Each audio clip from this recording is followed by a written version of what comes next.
Y murió toda esa generación, y se levantó otra que no conocía a Jehová, ni la obra que él había hecho por Israel. ¿Te gustaría saber por qué pasó, pero sobre todo cómo lo podemos evitar? Bueno, vamos a descubrirlo juntos en Jueces, capítulo 2. Qué gusto saludarte. Si te estás uniendo a este plan, solamente decirte dos cosas. Que nuestra meta es que tú abras la Biblia, que desarrolles el hábito de abrir la Biblia, que vayas directamente a la palabra de Dios y que este audio sea solamente un apoyo. Y en segundo lugar, vamos un capítulo a la vez. Llevamos más de 600 días, pero qué bueno que te uniste a este plan. Todavía nos falta bastante para leer toda la Biblia. Muy bien, pues vamos al capítulo de hoy. El capítulo de hoy es uno de los más tristes de la Biblia, ya que de una generación a otra se perdió el conocimiento de Dios y se fueron totalmente a la idolatría. En la primera parte, del versículo 1 al versículo número 5, se presenta el ángel de Jehová, que ya hemos identificado que se refiere a Cristo Jesús. Y en este caso les dice: yo los saqué de Egipto, de la tierra y les traje aquí, a la tierra que les juré a sus antepasados. Y yo dije: nunca voy a romper mi pacto con ustedes, pero ustedes lo han roto y ustedes no han destruido los altares. ¿Por qué desobedecieron? No es lógico, no es lógico desobedecer a Dios, ni es lógico que no lo hicieran. ¿Por qué? Porque era para su propio beneficio. Dios les había dado toda esa tierra, levantó a Josué con el poder de Dios para expulsar a las naciones. ¿Por qué no completaron la obra?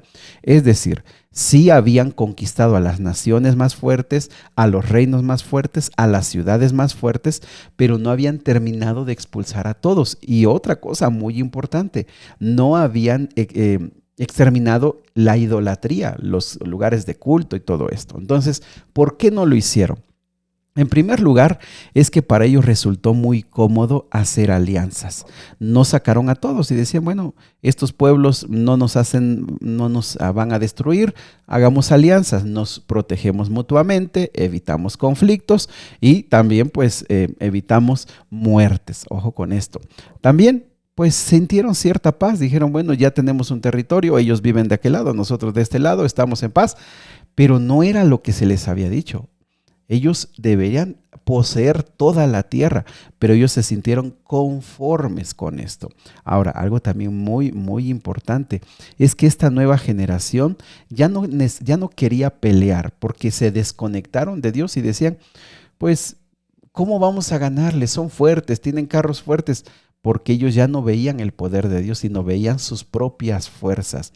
Pero algo también que me parece muy importante y muy valioso es que al someter a unos pueblos, ellos les pagaban tributo o les servían, y entonces se sintieron más cómodos. ¿Para qué los expulsamos si ellos nos pueden servir?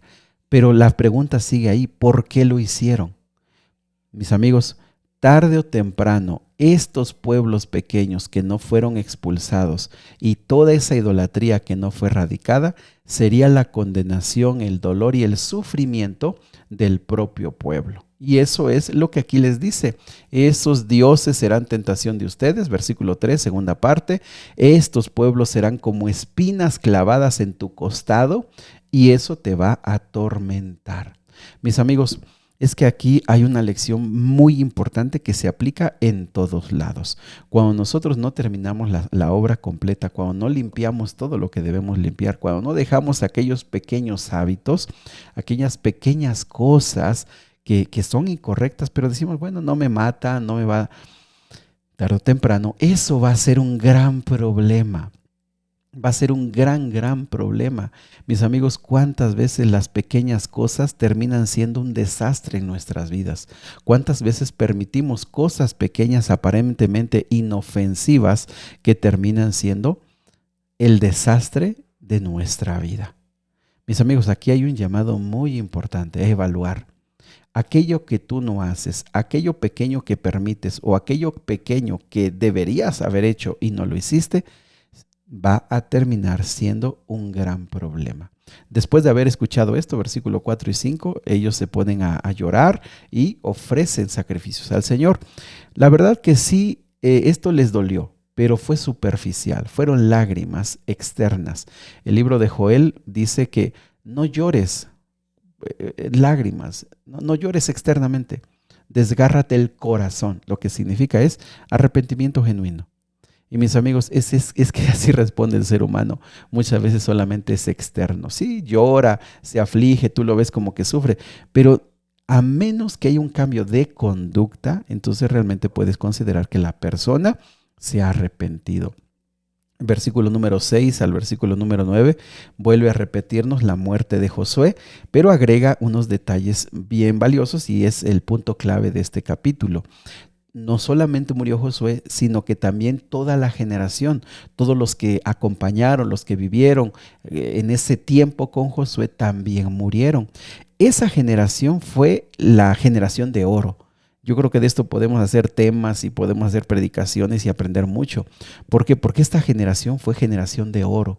Conquistaron, lucharon, confiaron en Dios, probaron su fe. No fue una generación extraordinaria, pero murieron porque mis amigos, como lo hemos visto con otros grandes hombres, todos vamos a llegar a la muerte. Un día nos vamos a ir, un día ya no vamos a estar.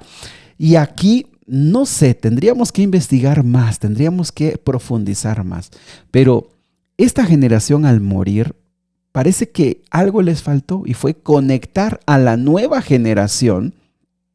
Quizás no hicieron lo suficiente para conectar a la nueva generación con Dios, porque dice el versículo número 10, después de que esa generación murió, creció otra que no conocía a Jehová, ni sabía de la obra que Dios había hecho por Israel.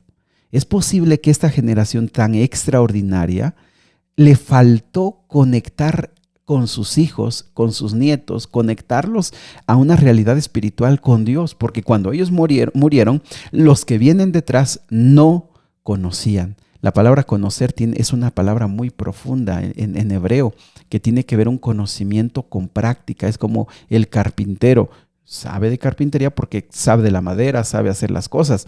En pocas palabras, en Génesis esta palabra se usa para relaciones sexuales. Se dice, Adán conoció a Eva.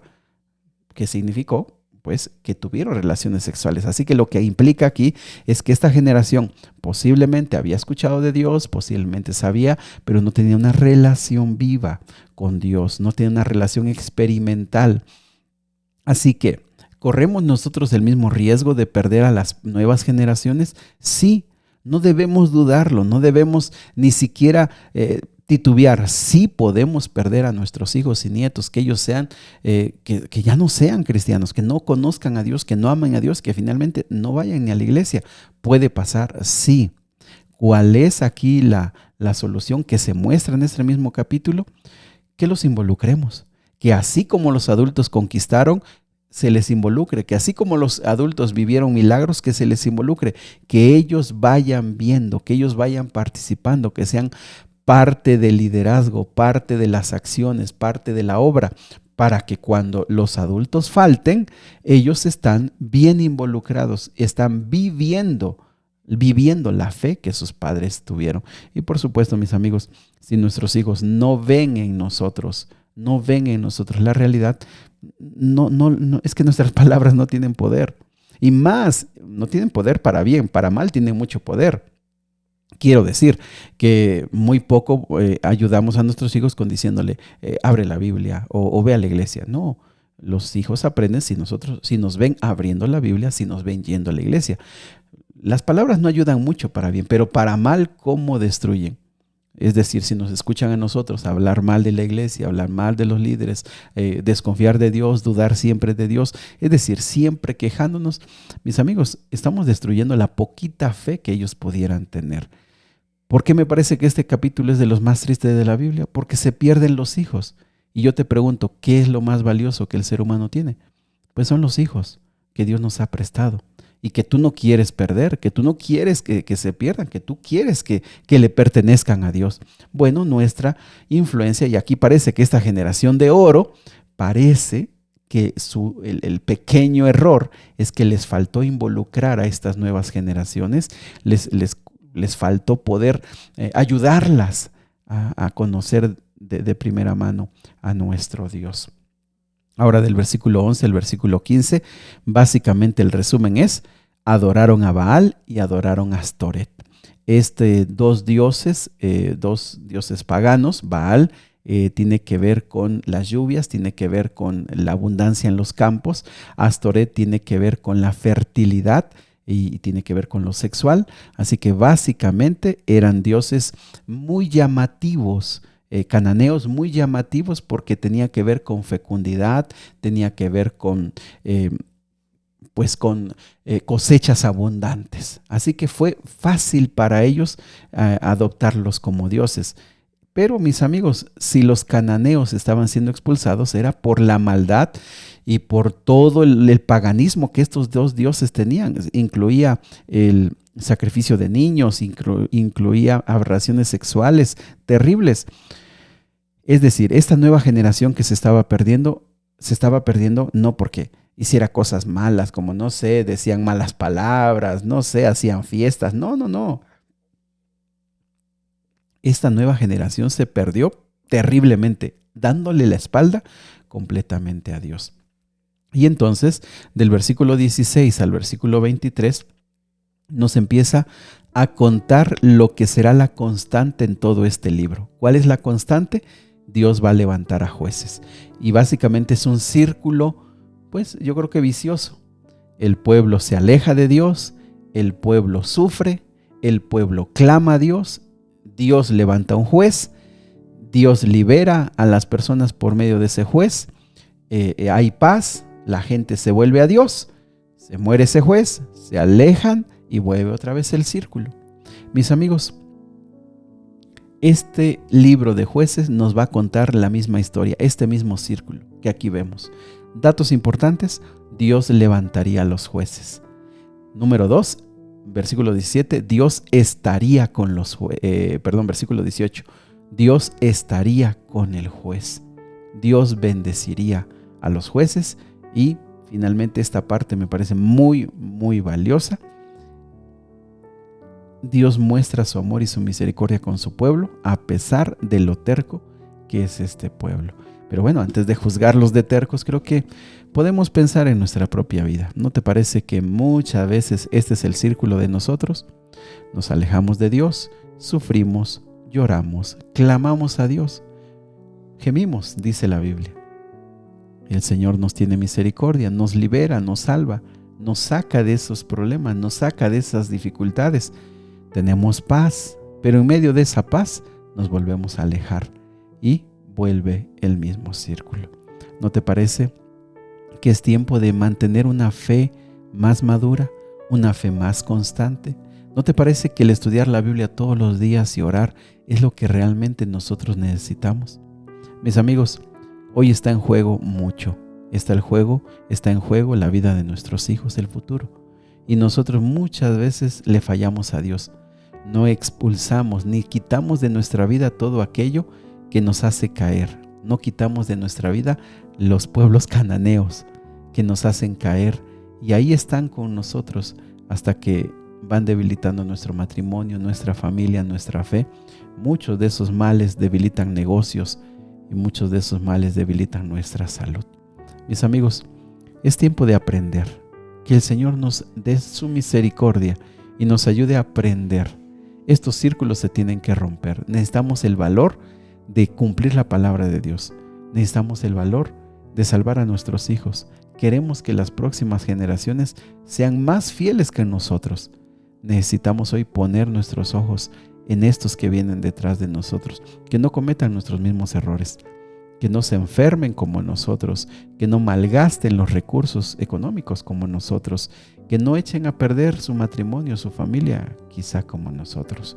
Que estas nuevas generaciones puedan conocer al Señor, puedan amarlo y puedan ser una generación que ame profundamente al Señor. ¿Te gustaría que oráramos por nuestros hijos? ¿Que oráramos por los que vienen detrás? Vamos a orar por ellos. Querido Padre Celestial, hemos leído un capítulo muy triste ante la pérdida de una nueva generación. Una generación que lo tenía todo para servirte, para amarte, para ser feliz. Una generación que tenía tierras, que tenía ciudades, que tenía cultivos, que tenía casas. Y vivieron el sueño que por 400 años otros lo añoraron. Vivir en la tierra prometida, en su propia tierra, en su propia casa, en sus propios cultivos. Y ellos teniéndolo todo, te dejaron, te dieron la espalda. Señor, cuántas veces estas historias se parecen a nuestra propia vida. Danos el valor, danos sabiduría. Tu Espíritu Santo, Señor, toque nuestro corazón y nos ayude a pensar más en los que vienen detrás. En el nombre de Jesús. Amén. Que Dios te bendiga. Sigue orando. Habla con el Señor quiere escucharte.